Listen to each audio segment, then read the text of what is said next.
Hello mga beshi, kumusta kayong lahat dyan?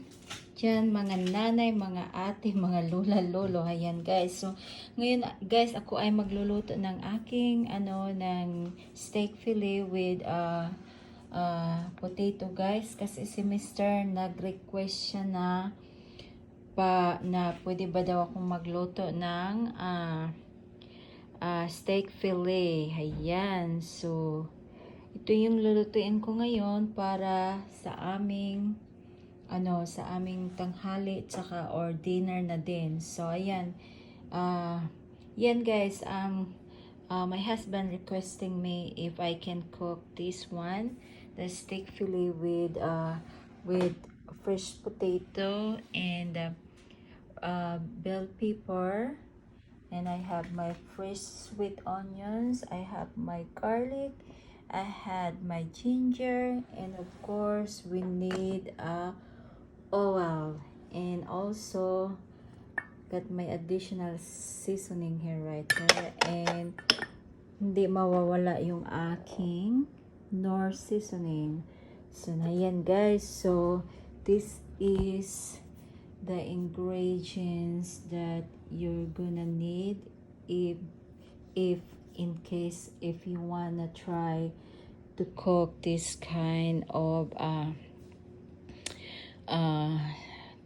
steak fillet. Hindi ko alam kung tama ba yung pagkasabi ko. Kaya lang si Mr. he's asking me if I can cook this one. So ayan guys, let's get started now guys.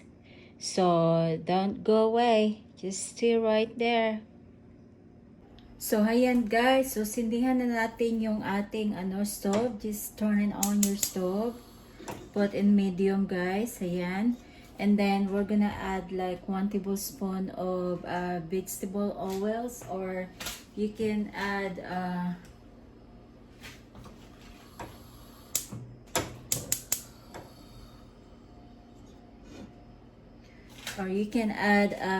olive oil guys.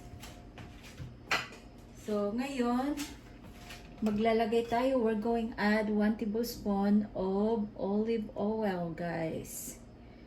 Yan.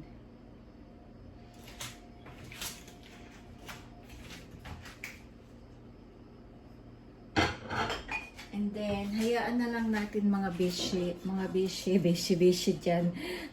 Hayaan na lang natin siya na uminit yung ating oil. Just let it, oil is hot. Hindi na lang tayo mag-English kasi mahirap. Ayan guys. So, hintayin natin uminit yung ating oil. Saka natin ilalagay yung ating, yung ating sirloin Philly Steak guys. So, ngayon, medyo mainit na yung ating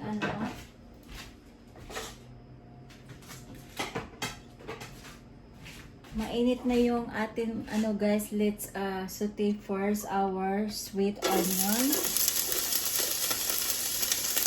Ayan. Tapos ilagay natin yung ating ginger.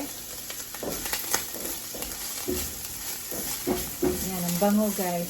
Smells good guys. So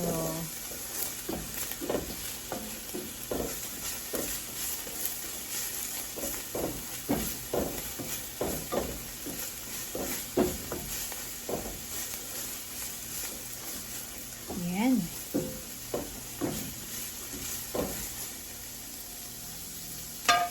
So, bigyan natin ng isang mga minuto guys, tapos saka natin ilagay yung ating garlic.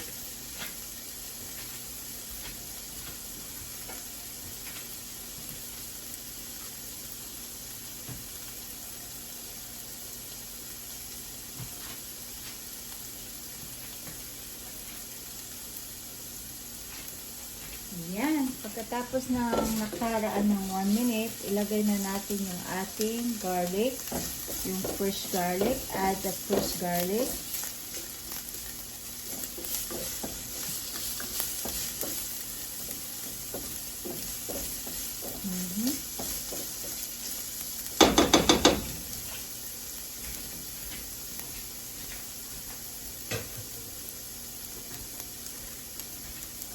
So, pag kayo yung magluluto, pag nakita nyo parang nag-dry yung ano nyo, yung sa tingin nyo na parang nag-dry yung onions nyo, na parang kailangan yung dagdagan ng oil, wag nyong gawin kasi yung sirloin Philly steak, mag-ano siya, mag-create siya ng oil. So, okay lang yon. So, now we're gonna add the sirloin Philly steak on the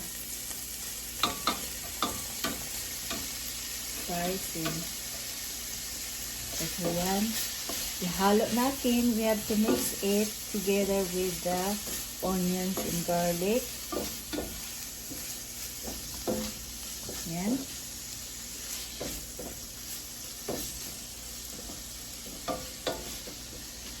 Nagugutom na si Mister. Yan guys, nagugutom na si Mister.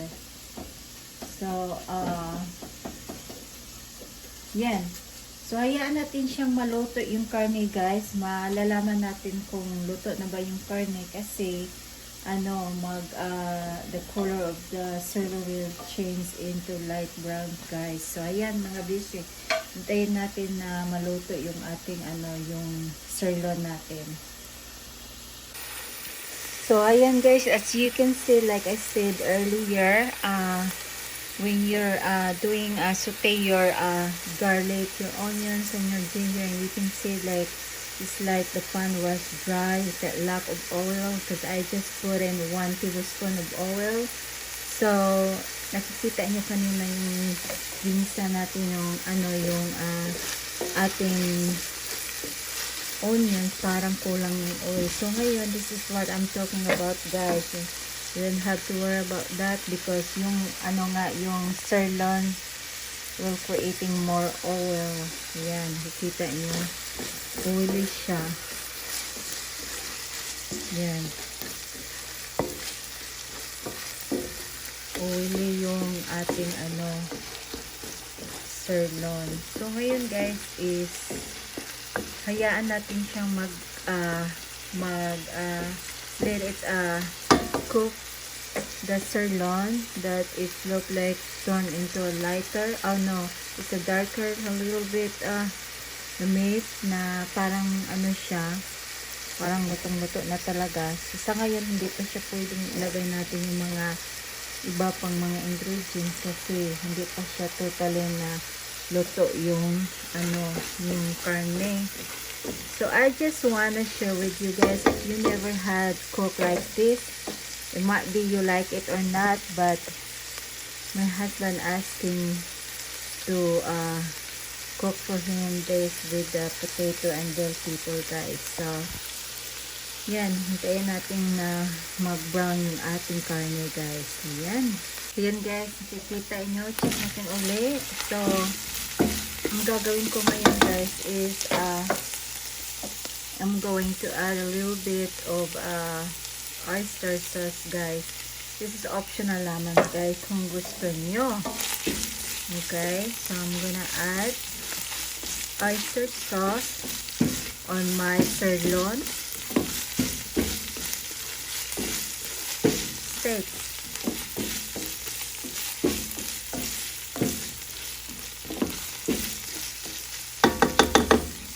Ayan.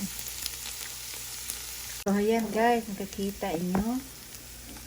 So, check natin siya. I-ano mo natin siya. Ayan. Nag-ano na siya. The color turns into light brown na. So, ngayon is lagyan natin ito guys. Yung thyme. Yung pinakita ko sa inyo kanina. Ito. Yung thyme na to. Yan, lagyan ko nito ng mga 1 teaspoon. Yan, I'm gonna add this herbs to the meat. And then, ihalo ulit. Nagugutom na si Miss Scarlett na ako nakapagluto.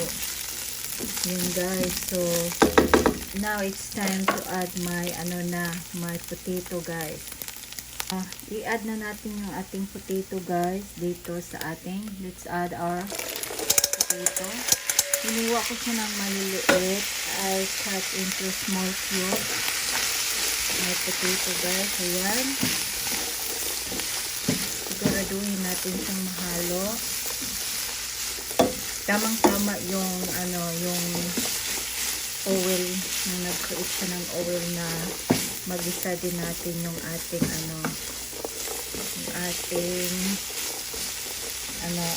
potato.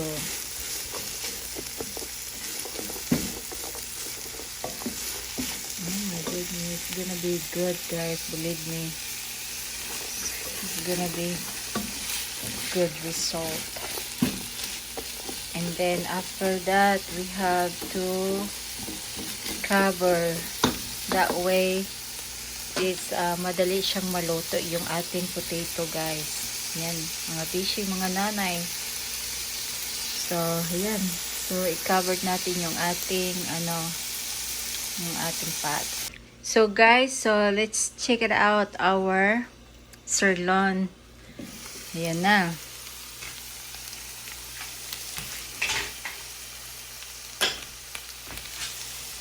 So, yun na yung itsura.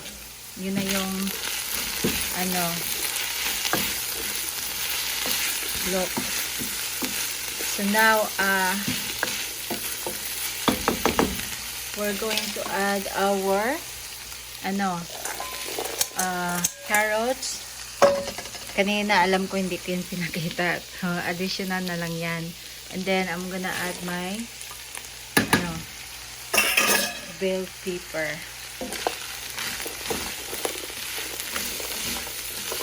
Ayan.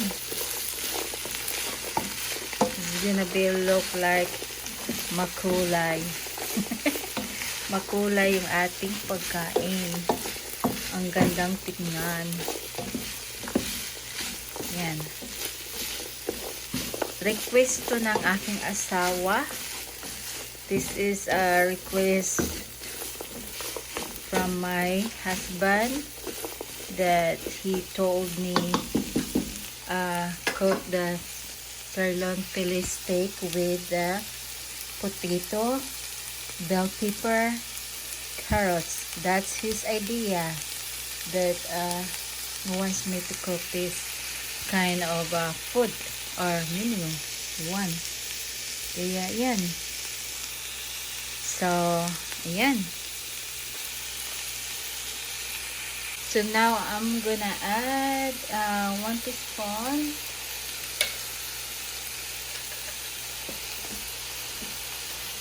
I'm gonna add my seasoning powder, nor seasoning powder, 1/2 teaspoon. Yan, you can see here I put then 1/2 teaspoon of nor seasoning powder, and just give it 1 minute, and then takpan nyo para maluto yung yung bell pepper tsaka yung carrots guys. So later on you have to try it. If you need more seasoning or salt, you have to add some more salt or seasoning. But for right now, we're going to wait until the potato and the carrots will be, lumambot. Tama ba yung English ko? Ayan, pasensya na guys ha. Ayan, hintayin natin, takpan natin yung ating pot. Ganda tingnan, di ba? Ayan. So, ngayon mga bisyo, mga nane, let's check it out. Mag-iingat. Kasi mainit.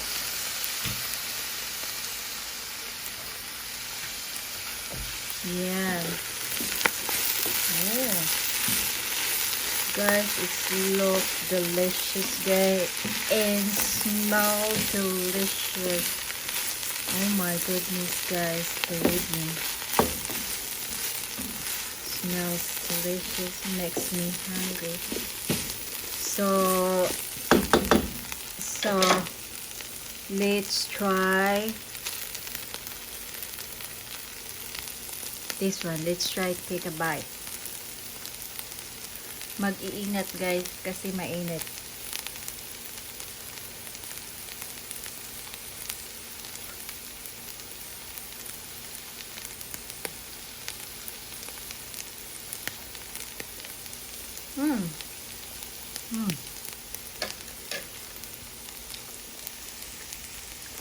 It's perfect guys. Very delicious. Oh my gosh. Try nyo magluto guys. You guys try to cook this menu. It's really delicious guys. I'm telling you. And thank you for watching this video guys. If you like this video, please hit likes and don't forget to subscribe my channel or visiting my channel. Just type Olivia Patino and you'll see all my video doon. So ayan guys. So maraming salamat sa panonood guys and God bless you. Bye.